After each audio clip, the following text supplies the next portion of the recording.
হচ্ছে। আমাদের দাবিগুলোর ব্যাপারে আমরা লক্ষ্য করেছি প্রধান উপদেষ্টা জাতির উদ্দেশ্যে যে বক্তব্য দিয়েছেন, এই বক্তব্যের সহ আমাদের 5 দফার বিষয়ে পরিষ্কার হয় নাই।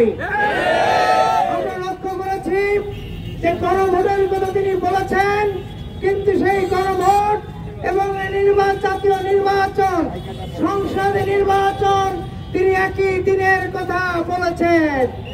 একই দিনে এই দুটি ভোট কখনো হতে পারে না। আমরা পরিষ্কার করে বলছি, এই জুলাই সনদ যে আইনে পরিণত করার জন্য যে অধ্যাদেশ জারি করেছেন, এই জন্য আপনাকে ধন্যবাদ জানাই। তবে এই অধ্যাদেশকে আইনে পরিণত করার জন্য এই নভেম্বরে গণভোট দিতে হবে। নভেম্বরে গণভোট ছাড়া এই জুলাই সনদ কার্যকর হবে না।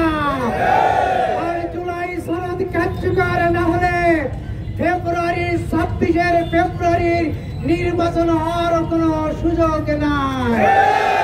আমাদের অনেক বন্ধুরা বলেন যে সংবিধানের দোহাই দেন, এই সংবিধান যদি মানতে চান তাহলে নির্বাচন করা লাগবে 29 সালে। আমরা কি 29 সালে নির্বাচন করব? আমরা এই 26 ফেব্রুয়ারিতেই নির্বাচন করতে চাই।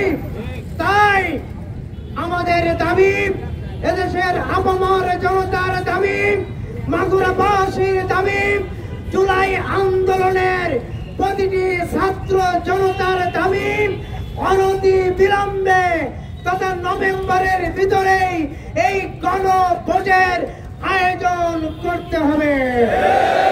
যদি আয়োজন করা না হয়, প্রয়োজন আন্দোলন আরো জোরদার থেকে জোরদার করা হবে। প্রয়োজনে যমুনা ঘেরাও করা হবে। প্রয়োজনে রাজপথ অবরোধ করা হবে।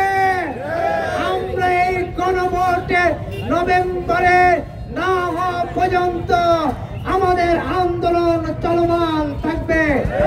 সবাইকে সেই গণভোটের জন্য, আমাদের সেই চূড়ান্ত সফলতার জন্য আমাদেরকে রাজপথে থাকার সিদ্ধান্ত নিয়ে আমরা আজকে ফিরে যাচ্ছি। আমরা সময় দিতে চাই, যদি এর মাঝে আয়োজন না হয় আবার আমাদের সংগ্রাম, আমাদের আন্দোলন আমাদের চলবেই। সবাইকে ধন্যবাদ জানিয়ে আমি আমার বক্তব্য এখানে শেষ করছি।